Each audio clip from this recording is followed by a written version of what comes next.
Are we ready to begin? Is it okay? Can you see me? Can you hear me? Okay, we have some technical issues with the sound. Welcome you to this last panel of today. It's artificial intelligence in the region.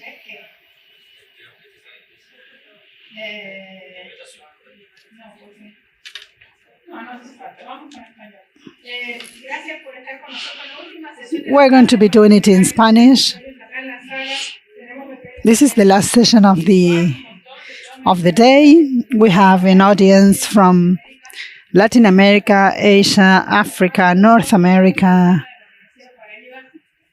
We have Claudio Lucena from the Paraíba University, Luca Belli from FGV Rio de Janeiro, and Marina Bericua from CELA Microsoft Argentina, and Mark Dadgels.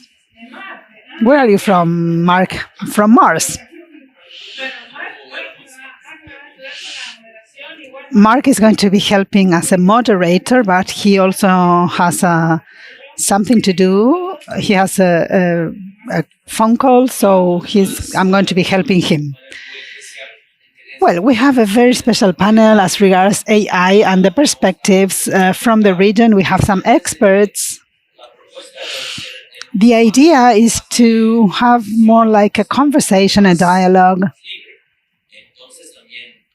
So you can think about maybe some kind of interaction. And two of our panelists were going to speak in English. What do you think, guys? Claudio can speak Spanish. Luca, what do you think? Can you speak in Spanish? My Spanish is good for talking with friends, having a beer, but not so good for a conference. You're missing the beer.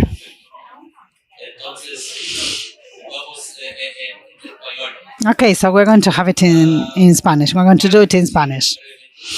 Let me briefly introduce this topic. We are facing a very specific time in AI history. For many years, we have heard that AI was going to change everything. But it was something so abstract. And nowadays, we are facing a reality in which things are changing.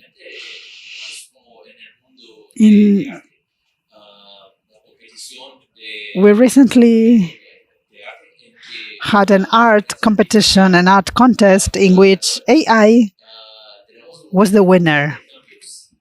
So we are facing different changes in the field of medicine, in arts, and many fields, and the AI reality is here. So we need to think not only as technical people, but also as which is going to be the impact in our region, which is a developing region. So it's not the same as what would happen in Europe or the US. We need to also think how this is going to have an impact for us as developing countries. So I would like to invite our panelists today to speak a little bit about the impact that this is going to have. So we're not going to talk about general terms, but we are going to specifically talk about our region. Who would like to start?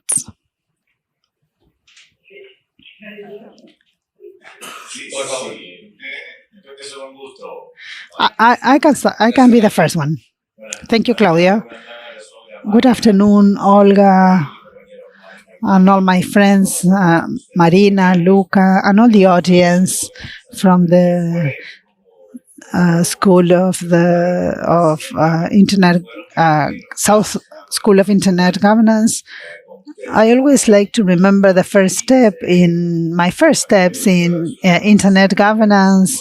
I was part of the audience as you are today in 2015, and it's been a huge change in my professional career. I have very good memories of that.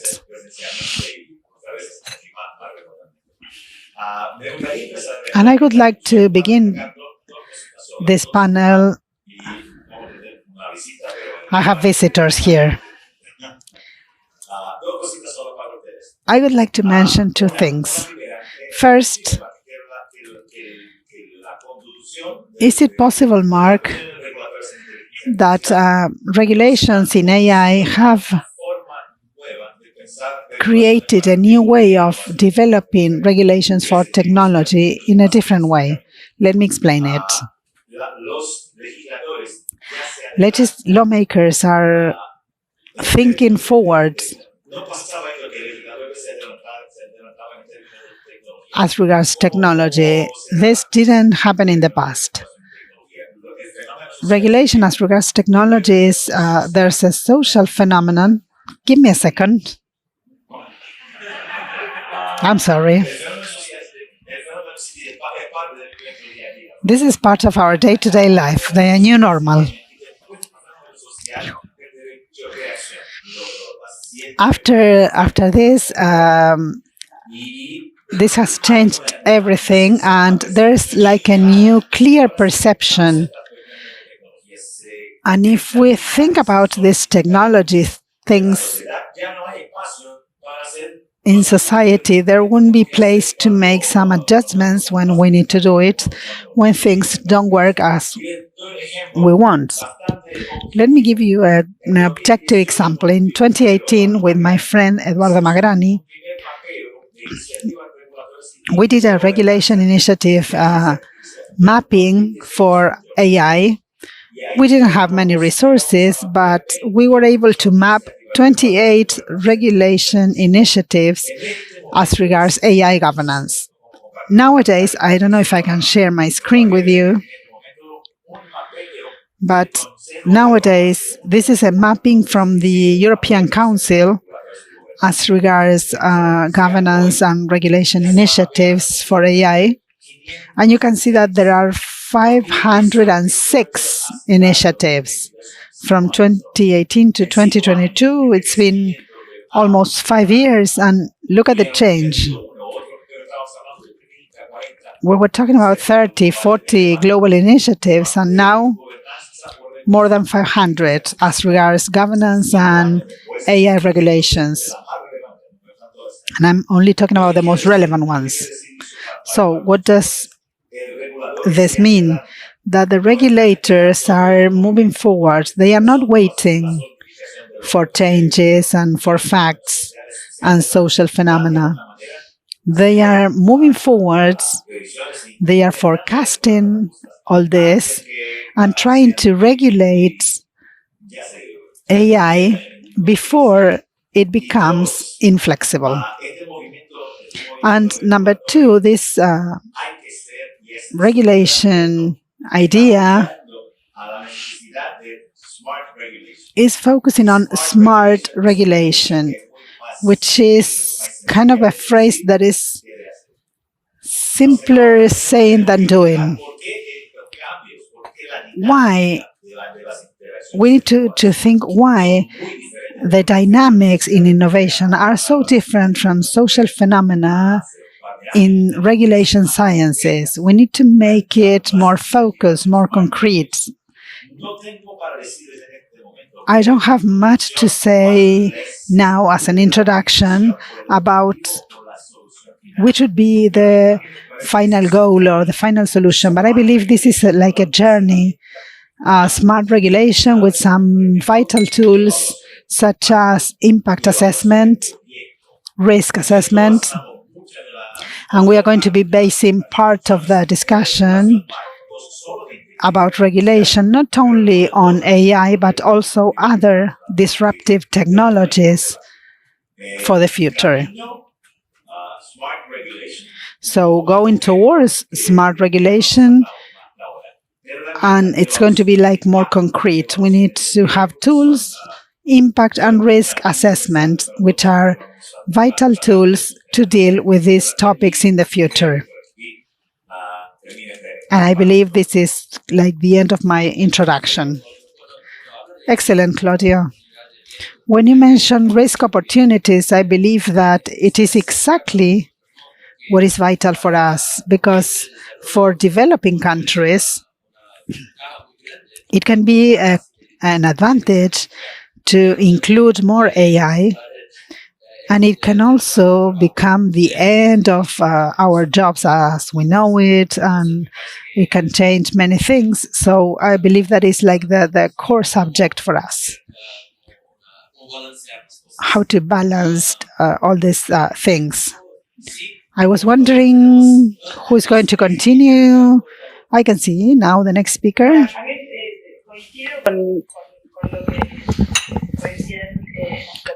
I agree with Claudio. But let me add something else. Regulatory processes create further challenges apart from having smart solutions. In order to have a smart regulation, there's a previous challenge that has to do with know-how and training, which is not a minor thing. For example, in Microsoft, that creates many interactivities with those users, heavy users of artificial intelligence. We're not speaking only of end consumers or final consumers, especially those corporations that want to implement artificial intelligence. And I mean customers and the public sector. We observe challenges in training and know-how that eventually leads or is subject to those that need to regulate these technologies. Regulating technology was no easy thing, especially when we talk about smart solutions. And there came a time when it comes to technology development, new trends. Not only are we looking at artificial intelligence, but blockchain advances, which is very complex to be understood by the layman. We speak of quantum computing, metaverse. So all these technologies pose a very high level of sophistication, leading to major challenges compared to technologies of the past in connection with the way regulators understand or see that technology, and based on the know-how they have, they will establish or create regulation. And in connection with what the progress made by regulators, what Pablo said, not only they are expecting technologies and they cannot anticipate, but they can prevent damaging effects of technologies. At least they're trying, but they drive this challenge even further in the way we consider or we conceive these regulations that will lead to get to know how these technologies operate. If we are unaware of these technologies, there will come a regulation that will be not necessary or that cannot cover the results that we intend to create for those technologies. So there is an imbalance, an awareness, or asymmetries that is not a minor thing, and is applicable to users and final consumers, and also is applicable to regulatory agencies.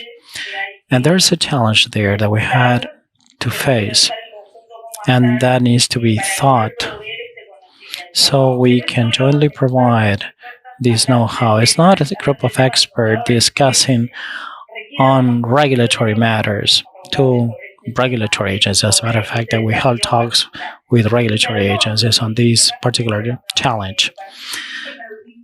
And I have to apologize because I had to speak direct. I addressed my presentation directly without acknowledging Mark, Adrian, and Olga for the South School of Internet Governance and for this great work that has been done. And I was having a look at the panels, and I thought that the presentations were great. And I commend the group of students that are really taking advantage of this opportunity. So I wanted to underscore the issue of training because it is fundamental, especially if we want to have smart regulation in place in the future. Thank you, Marina. Your presentation reminded me of Clark's law. That it says that any technology that is advanced enough and is distinguished from magic. It's not about having an algorithm or having algorithm of artificial intelligence looks like magic, but it's a compilation of a specific creation. It combines several elements and is cross-functional to intellectual property and to other things that are content creation, for example.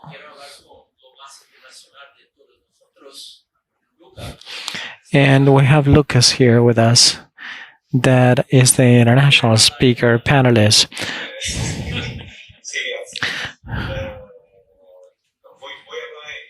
I'm going to speak in English. No, my Spanish is not as good. And I promise that for next year, I will make the necessary efforts to give my presentation in Spanish. However, this year, we are going to present in English. Let me share my screen.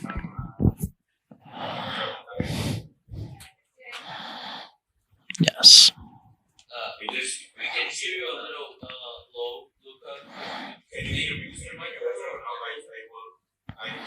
With the mic in my mouth. Thank you. Okay. I will take off the mic I will take off the headphone. Otherwise, I'm hearing myself speaking in Spanish while I present. So I think my presentation is a perfect complement of what Claudio and Marina were saying as an introduction, as it brings a very good example of what actually happens when there is no smart regulation.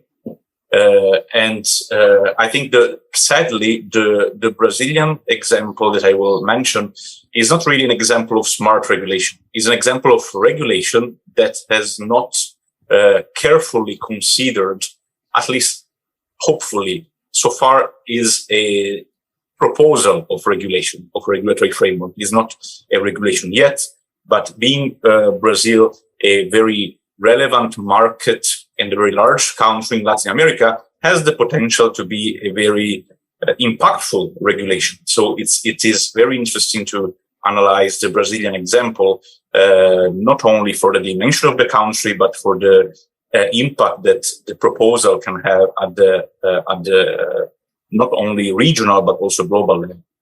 So before I start, the usual disclaimer. So I work at FGV Law School.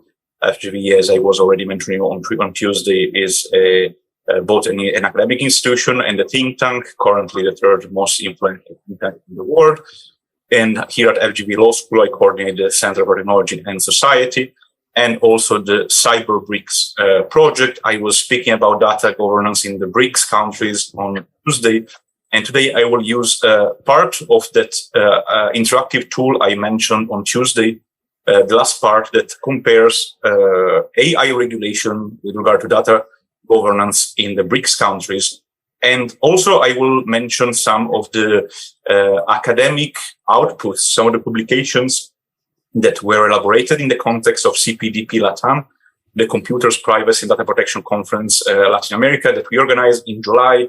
We organize every year at FGV, and actually the output or research output will be presented next Monday at this conference in the context of the Global Privacy Assembly. So to come back to the Brazilian example, let's start with a little bit of context to understand how this proposal of AI framework for Brazil was conceived. It is very important to say that while the regulatory framework is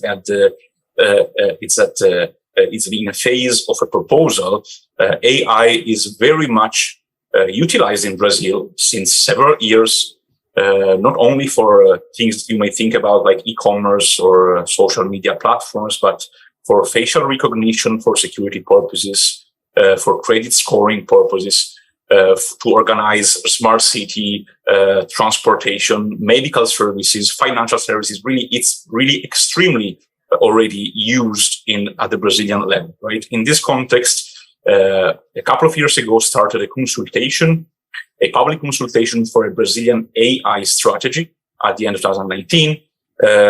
Then before the end of this consultation, the main bill for an AI framework was introduced in the Congress. So before the end of the consultation, then the consultation ended, the pandemic erupted. So AI was not really at the top of the national or international agenda for some time. In April 2021, the AI strategy of Brazil was adopted and was highly criticized because it was a good list of ideas, but was really missing the strategic elements of a strategy, like who is responsible for what, which kind of budget we have, which kind of deadlines we have. So it was a list of ideas that were very good ideas, but with not really substantial elements of how to enact them. Surprisingly, in May of last year, there was an urgency request to vote this bill 21/2020 on an AI framework, and then the Congress started to assess this bill. And in September 2021, the House, the lower chamber, the Chamber of Deputies, approved this bill, and then the bill goes to the Senate, and the Senate luckily decided in March of this year to create an expert committee that created a very large stream of consultation with various stakeholders, and the report of this expert committee is expected to be published in some weeks. Now, what's very important to understand is that the inclusion of a multi-stakeholder approach, the inclusion of stakeholder opinions, as was mentioned before, is quite essential to understand the complexity of this. It's very difficult for legislators and even for the commission of jurists that is supporting the Senate.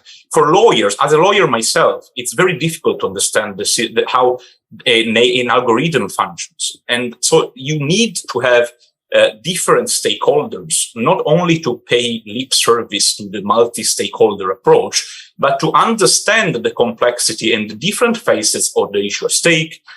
What does it mean to have a transparent algorithm or an explicable algorithm? How to do so? What are the potential impacts in terms of discrimination? What are the risks associated? What are the cybersecurity implications? What are the digital sovereignty implications? And so on. There is a lot of different dimensions that no single expert can know. And so therefore, it is essential to have a multi-stakeholder approach to understand how this functions.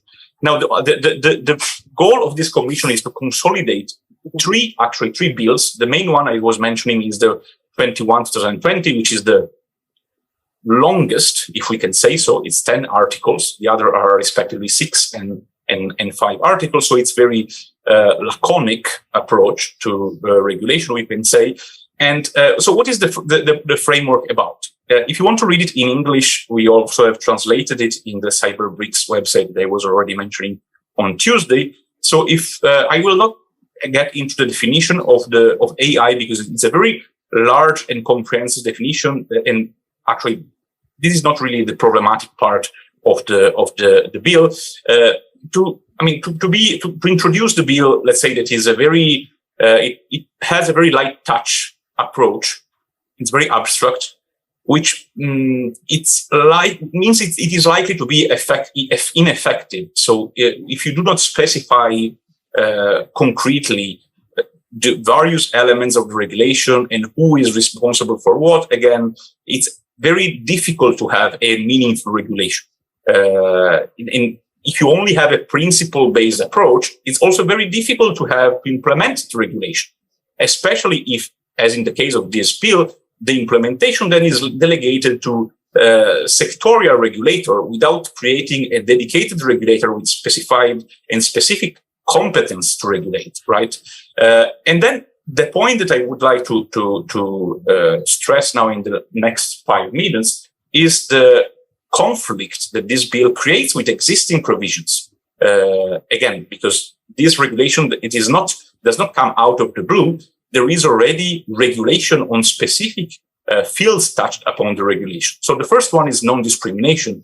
And the principle of non-discrimination created by this bill only speaks about mitigating the possibility of discriminatory uses of AI, which is problematic because if we take the LGPD, the General Data Protection Law of Brazil that was discussed on Tuesday, we already have a principle of non-discrimination in the law that already exists and is already enforced that prohibits discrimination. So reducing this prohibition of discrimination only to mitigation is not really understandable from a legal perspective.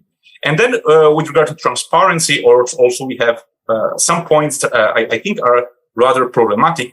So the transparency obligations created by this bill basically entail a duty to provide information on the functioning of the AI systems. So, for instance, communicate when a user is speaking with a chatbot or who is the developer of the AI system. So far, so good. Then there is this third point C, which is quite tricky because it obliges to provide information on how the AI functions only when there is a potential of considerable risk for fundamental rights. Again, this may not seem problematic, but unless we read it in conjunction with the existing law on data protection that already mandates to provide meaningful information whenever there is an automated decision that uses the personal data of an individual. So the law that exists, that enforce, states that whenever you take an automated decision based on the personal data of an individual, if the individual requests to have information, you have a duty to provide meaningful information. The bill would restrict it to this duty only when there is a risk for potential breach of fundamental rights. And then the last point, I'm really going very quickly on this because I don't want to lose too much time and still time for the conversation. So liability. The law creates a liability framework that is only based on subjective liability. And so what does it mean in practice? That the user of the AI system, any individual, everyone, every Brazilian citizen would have the duty to prove that there is a damage that he or she suffered because of the AI system, and to connect this to the lack of attention of the negligence of the AI developers. Now, this is what the Romans already 2000 years ago called probatio diabolica. It means imagine if the layman, a regular person, a regular Brazilian would ever have the technical or legal knowledge to understand how the AI function, know that he or she is victim of an abusive functioning and sue the developer and prove that it is the fault of the developer is this damage occur, right?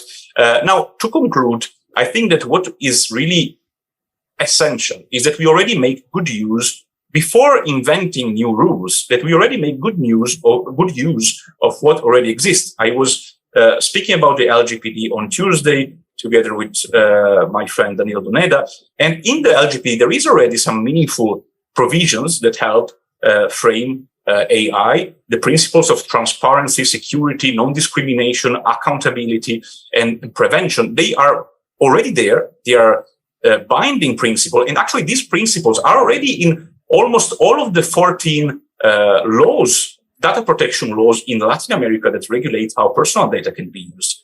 Rights also are already there. The right to have information on existing processing and the right to non-discrimination in case of automated processing are already there in the law. And actually, in the law, there is also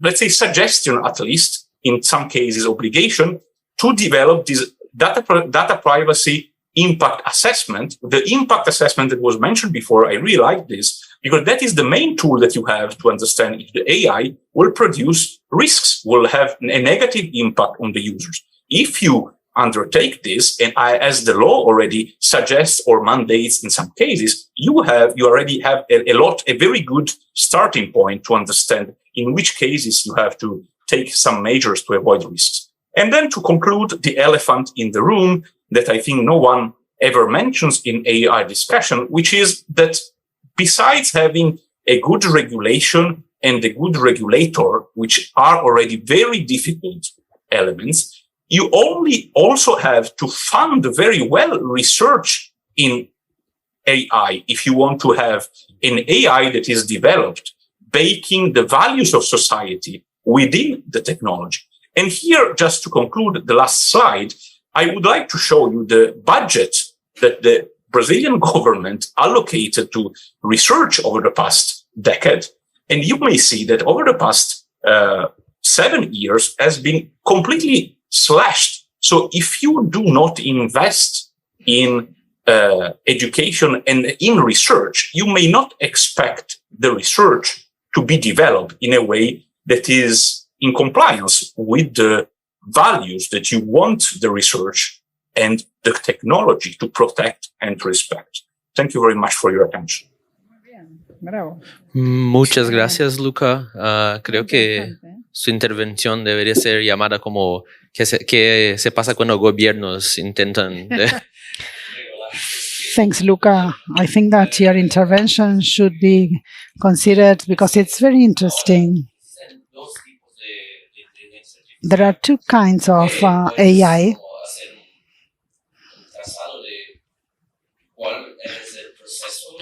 You can delineate the process in order to make a decision, and also you cannot do the process tracing. So, yeah, it's like a black box. So the model that we have today is focused simply on producing results. It's a black box. So it is possible to develop AI that explains the tracing to reach a certain result. So it's not impossible. It's something that we need to demand, to request. After these great presentations, what do you think if we talk a little bit about the future of AI, specifically in Latin America? Are we ready? What do we have to do? Which should be our focus? How can we be looking at the right direction? I wonder if some of you would like to mention this or talk about this topic. Yes, I would like to talk about that. I was carefully listening to what Luca was saying, and there are some concepts. First of all, I believe that it's important to mention that maybe this is not a legal concept, but it has to do with the regulatory framework or the regulatory goal that should be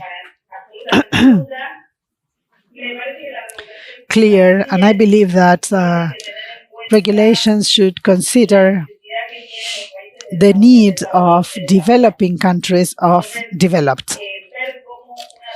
So we need to think that regulations should be balanced in that sense, although I agree with many of the concepts that Luca mentioned as regards the risks,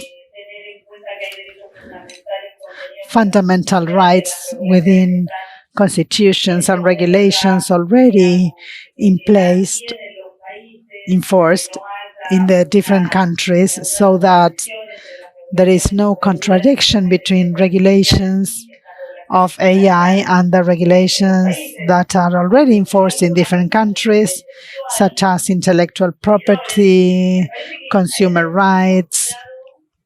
So we need to be extremely careful as regards the impact that regulations can have. Sometimes we think about regulations and we think about companies such as Microsoft, Amazon, Google, but I believe that we also need to think about the impact of these regulations for small companies, and which would be the impact in the sense of what small companies are going to be imposed in countries in which those companies are like driving engines. Argentina, for example, today, it is the second exporter and second employer in Argentina, private biggest employer, and there are many companies that are fostering economic growth of Argentina in that sense. And it's always important when we think about regulations to think about how is it going to affect those companies, to impact on those companies. In Microsoft, we've been talking about these principles for the last 5 years, the ones that are included in the Brazilian Data Protection Act, or this new bill that we are discussing now. In Microsoft, we already have a governance system for those guidelines. We launched standards to put it in practice, and we have some standards with specific guidelines for Microsoft engineers within Microsoft on how to do this impact assessments. There's a totally mapped roadmap.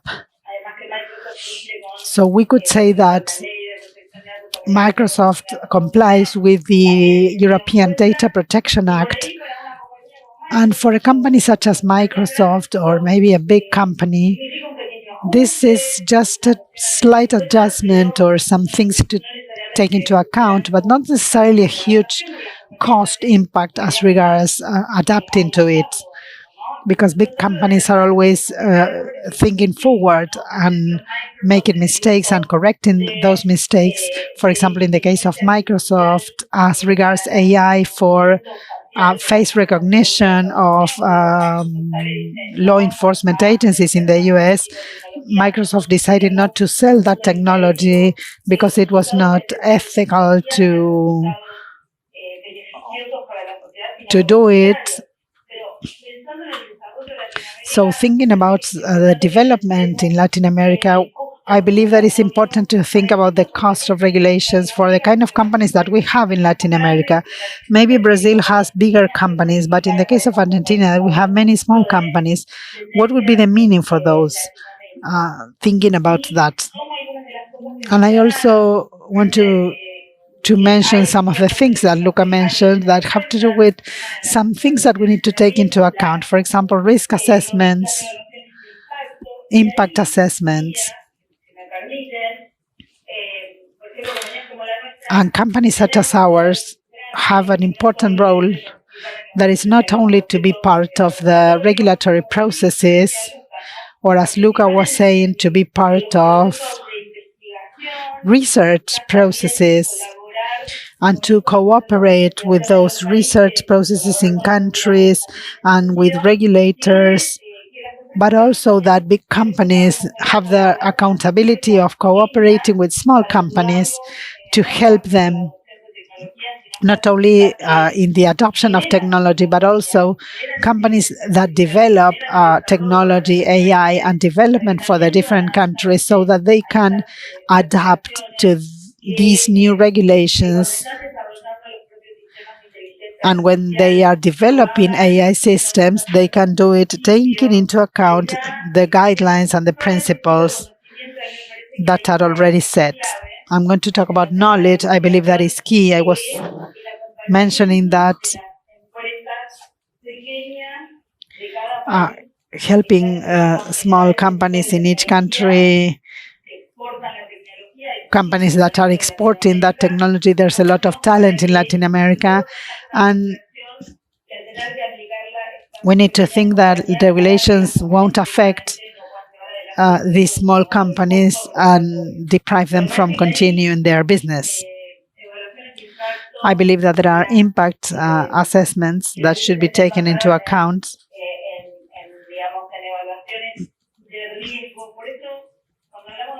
And when we think about objective responsibility,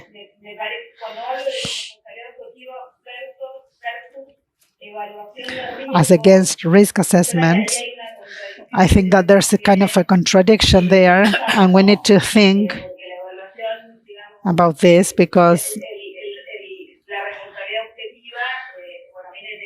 the accountability should be taken into account, and if there is damage as a consequence of applying certain systems, of course, some players are going to be accountable.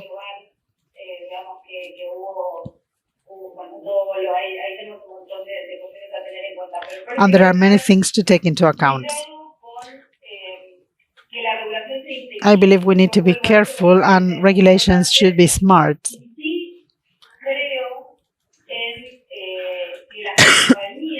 And I believe that corporations have a responsibility as regards regulations, so as to also share results. And that should be taken into account to develop regulations. I am talking about a lot of concepts at the same time, but I wanted to mention something about what Luca was saying. Vamos a Are there any questions? Any questions?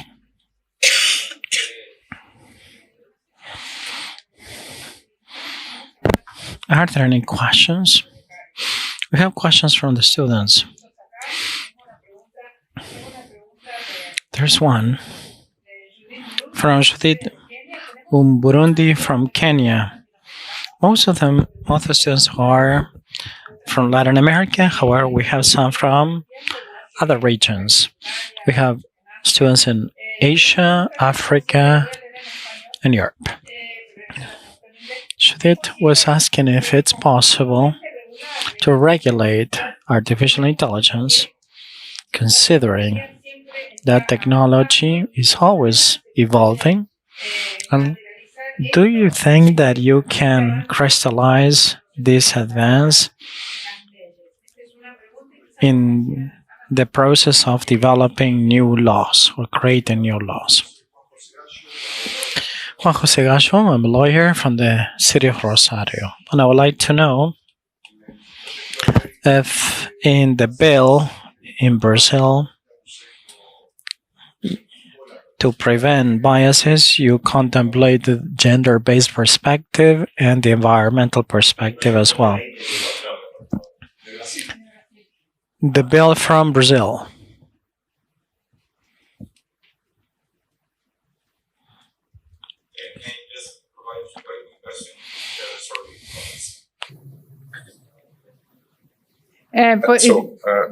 The first one, and maybe as I didn't want to spend too much time on questions of responsibility and liability, so I did not maybe explain it thoroughly. But one of the reasons why I was commenting in my presentation that subjective liability would be something conflicting with existing law is because in Brazil, the existing Brazilian civil codes in force since almost 20 years, actually more than 20 years, we celebrated 20 years some months ago, also already imposes this objective liability regime when an activity entails risks.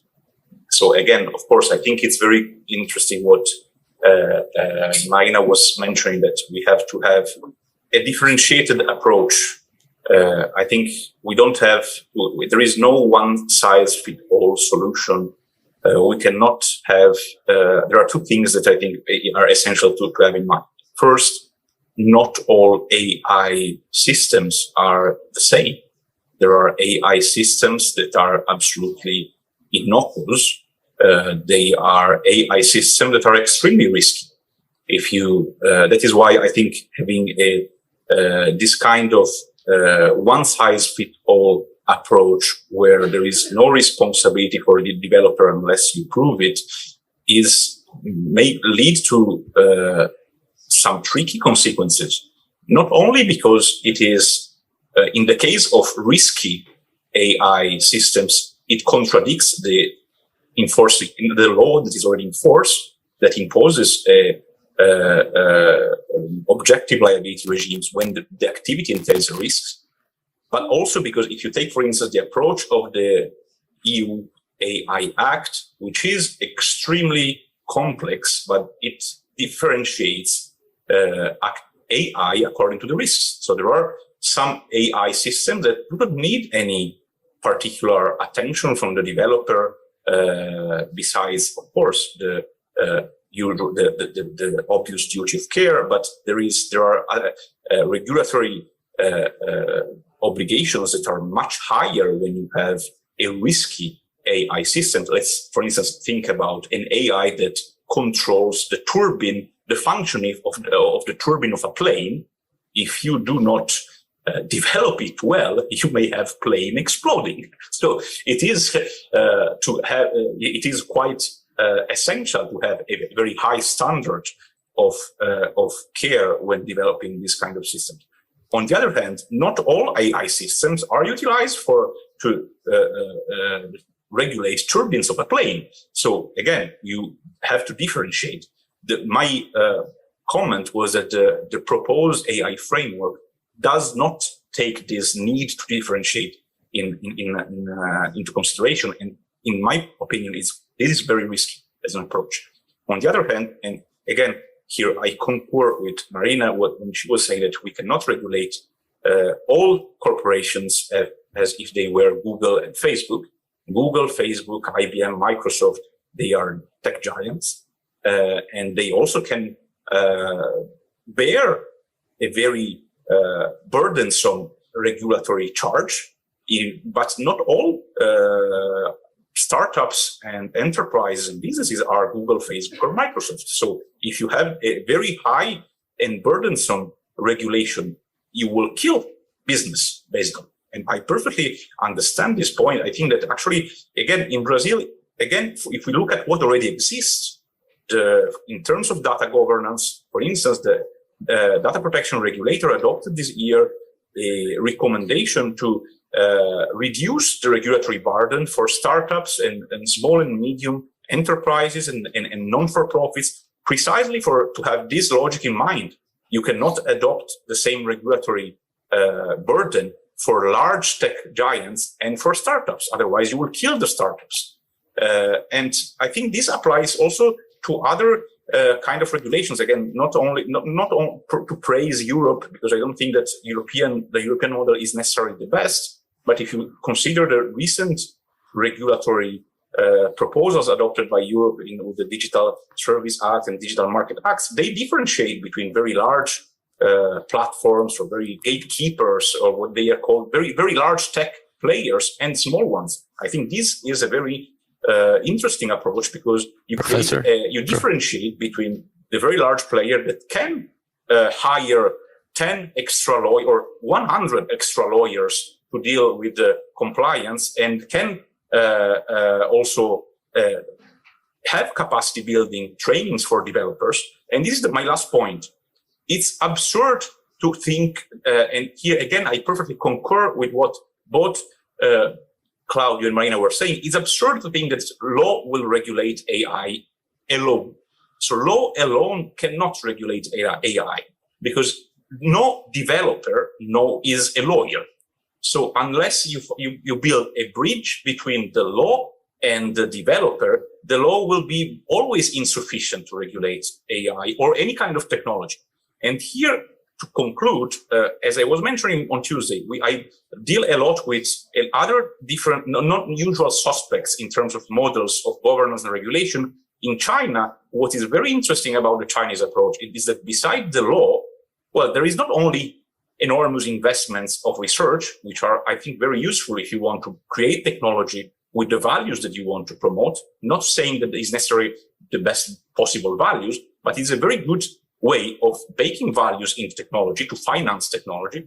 But on the other hand, what is very smart in the Chinese model is that there is technical standards that are created to translate the normative framework into technical commands that the developer can understand. And that is what is missing in all other frameworks. We think that with a nice law and a nice regulation, we can solve the problem. And that is a very completely wrong approach, because no developer is a lawyer, and no developer is he or she has not technical standards to follow, will be able to comply with the law. Sorry if I'm speaking too much. Gracias. Claudio, me parece que tiene un montón de informaciones para... Claudio, I think that you have a lot of information.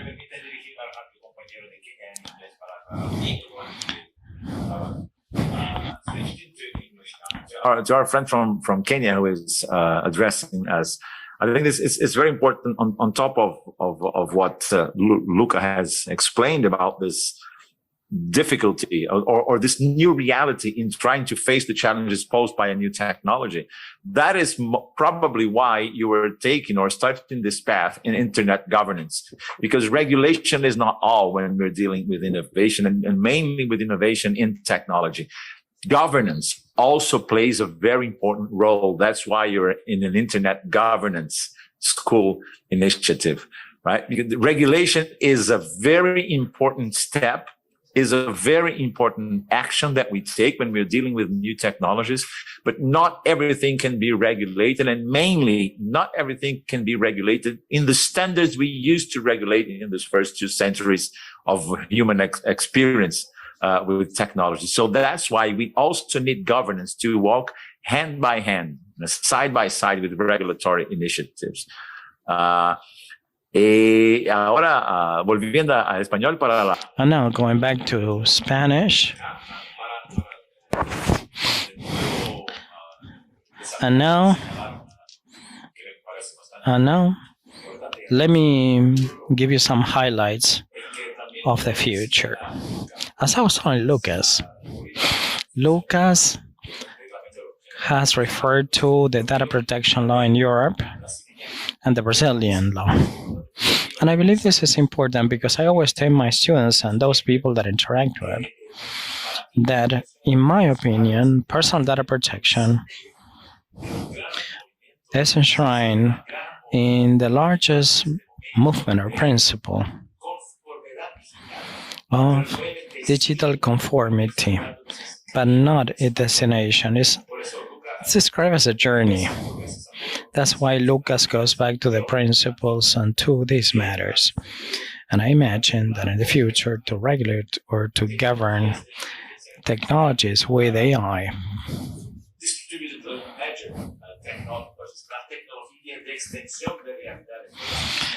the reality extending technologies go back to the principles of the first manifestations of conformity.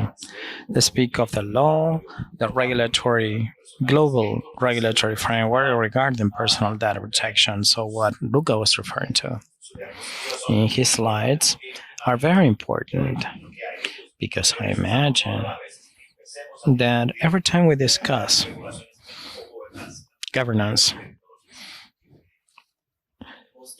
in technologies, we go back to regulatory or the regulatory framework. Do you have time for 2 or 3 questions? Me tengo que ir. Platicar un poquito más con nosotros. I have mine here, so Okay. Yeah. Ustedes han visto el mío, eso está seguro. Bueno, Luca sí tiene que irse, no te preocupes. Luca. Seguimos en contacto. Gracias, Luca. See you soon, Lucas. Thank you.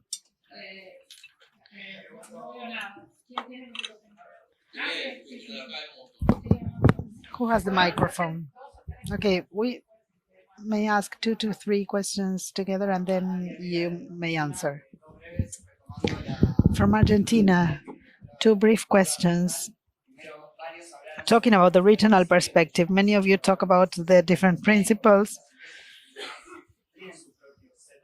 Many companies have their own set of principles, so I wanted to ask you if you consider there are some principles or some way to make it possible that is special for the region, that should be different for this region. And also, you were talking about biases and how data are acquired.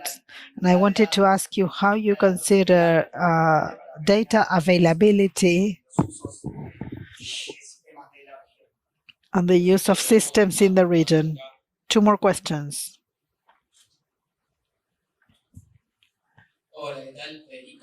I'm Federico from Argentina, and my question is for Marina.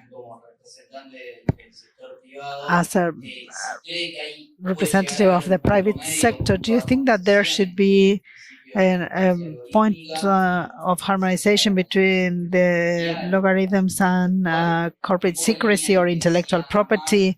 And as Mark was saying, and in line with self-regulation and Microsoft's decision of not using AI in face recognition, is there some kind of self-regulation in the kind of AI that is being used? For example, if there's some kind of decision of not using neural networks in more risky systems that cannot be audited, for example.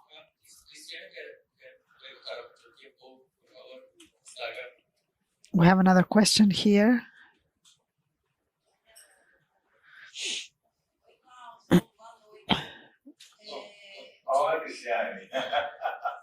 Hi, Claudio. Hi, Cristiani.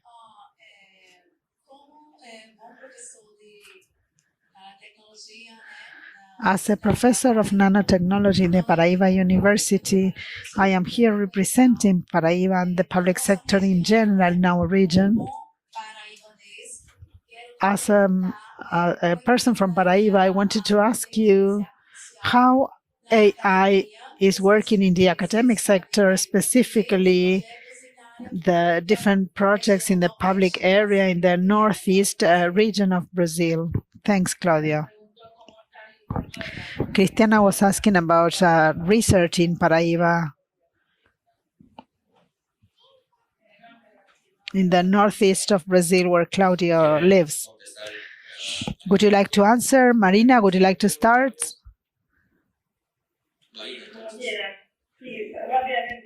Yes, I want to quickly mention some things were mentioned, and I have a kind of a forget things, so maybe you would have to remind me of the questions that were asked. But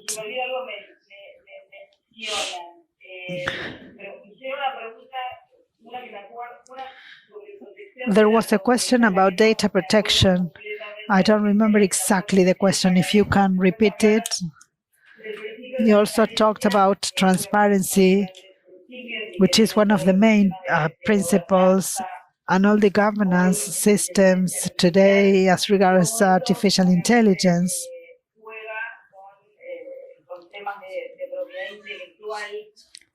This has to do with intellectual property.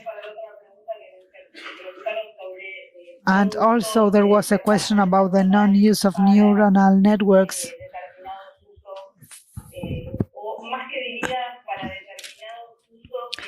for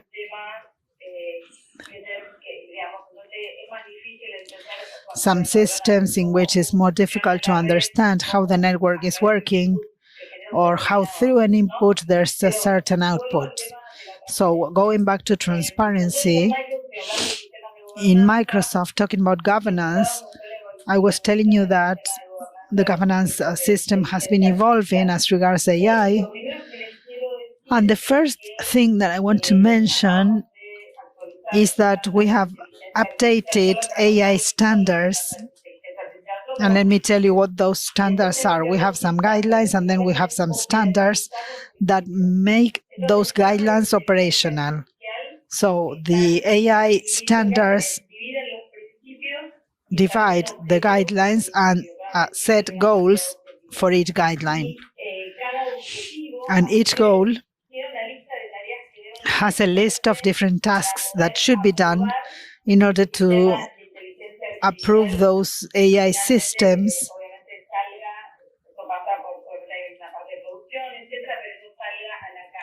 and so that it can be released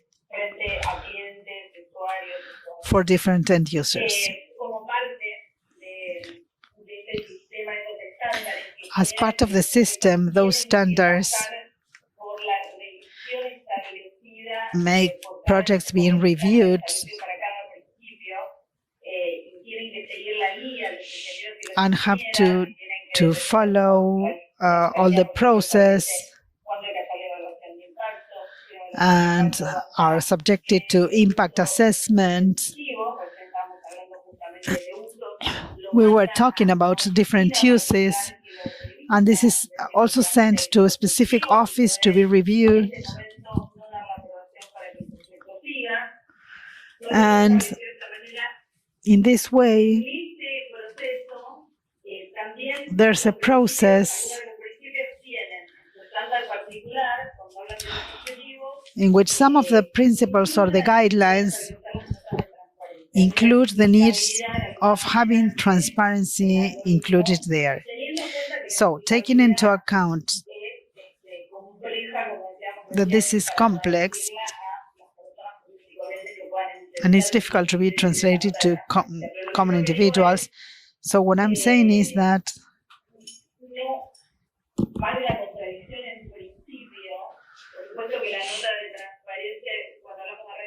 when we talk about neural networks, we talk about the black box, etc. And I believe that there's a challenge that is unsolved. And we are thinking about how to solve it. And we are having transparency models that are being tested and that are working. So we don't see a contradiction there in the need of models to be transparent. And this is not solved in the sense that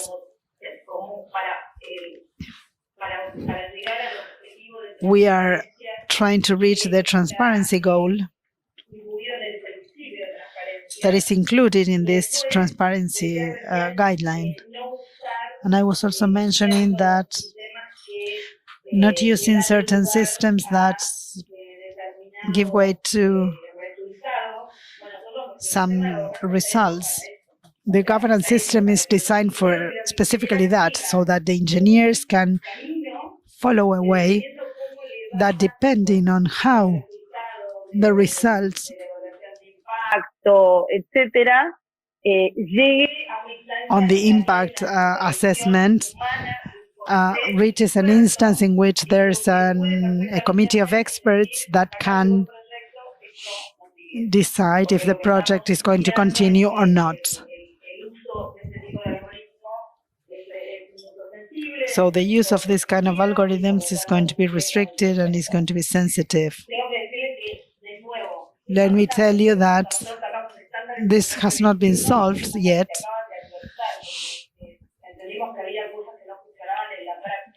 We had some standards and we understood that there were some things that practically were not working, so it's important to take that into account because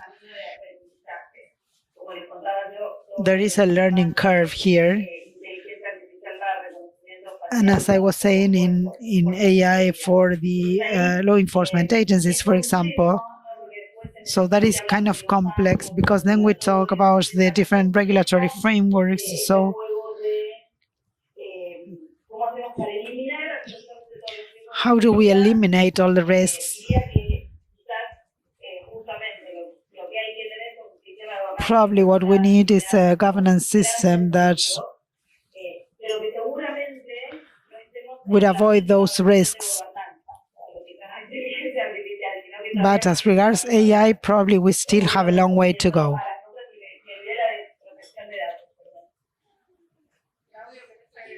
Claudio, would you like to add something? Mark had to leave.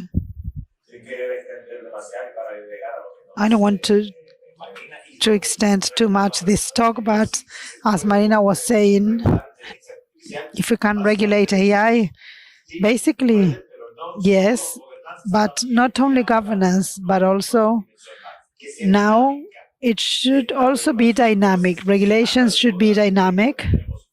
These governance standards need to be adapted in the future. So there's a continuous search of coexistence in the regulations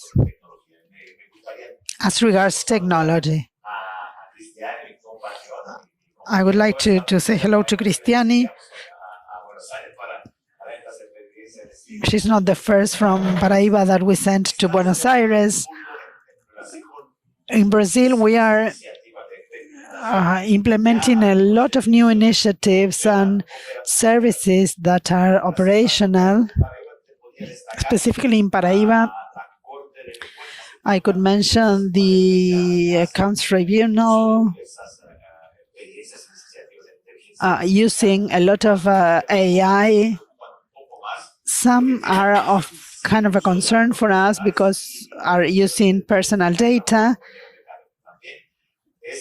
And I can tell you that the positive thing is that there are some ideas from the people there that have to do with the use of personal data and AI, and it is something that it's potentially dangerous and it is being taken into account.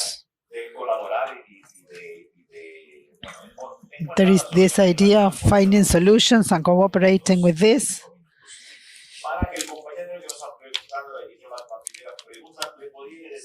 And in the case of the first question, I could tell you that there are several frameworks and assessment models that cover several aspects.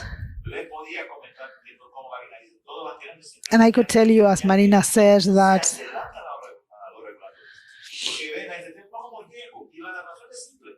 companies sometimes foresee this, and because they consider corporate risks and they cannot wait for the decision of regulators.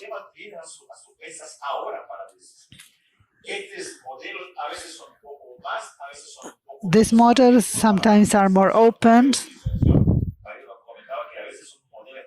and Marina was saying that sometimes these are standard models and it wouldn't be meaningful to use it for small and medium-sized companies. I can also tell you that there are several other models that are public models. For example, in New Zealand, 2020,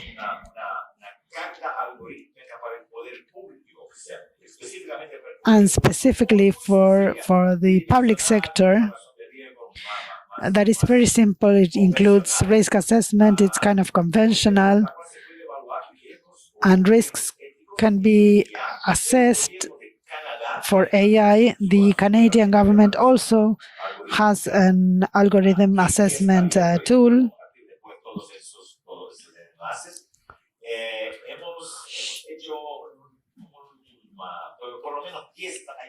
And we have organized at least 10 different workshops for risk assessment exercises or risk assessment or risk impact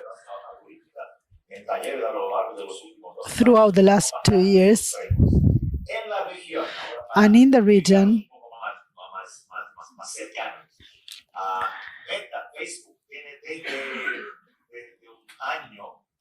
Facebook has been having for a year a division that is called Open Loop that was coordinated by Luca Belli, and Open Loop organizes different prototyping experiences for public policies. As Marina was saying, it's like a sandbox, which is a temporary change of something that already exists in order to experience new models. The prototyping of public policies is a different kind of exercise because it creates things that are not already implemented. That is what Meta is proposing with this open loop idea. Open Loop has had different research instances for AI.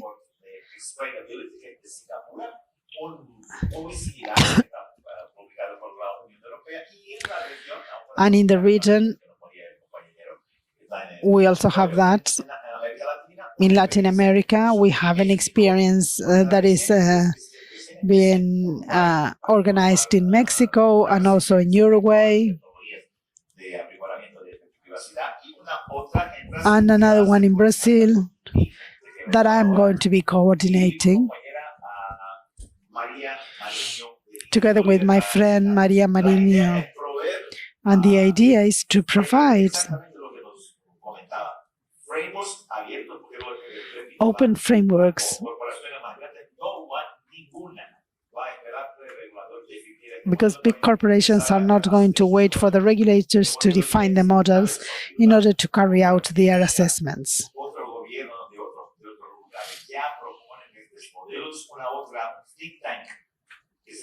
There's also a think tank that has a simple model for impact assessment, and there are also other initiatives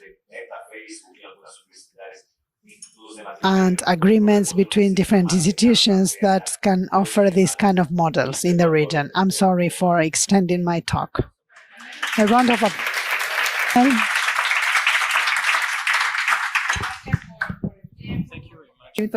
Thank you very much for your time, for sharing, and for giving us the chance to take the time to speak. Hopefully we're going to see each other. Thank you very much, and hope to have a nice day, and we will keep in touch. Thank you very much. Thank you very much.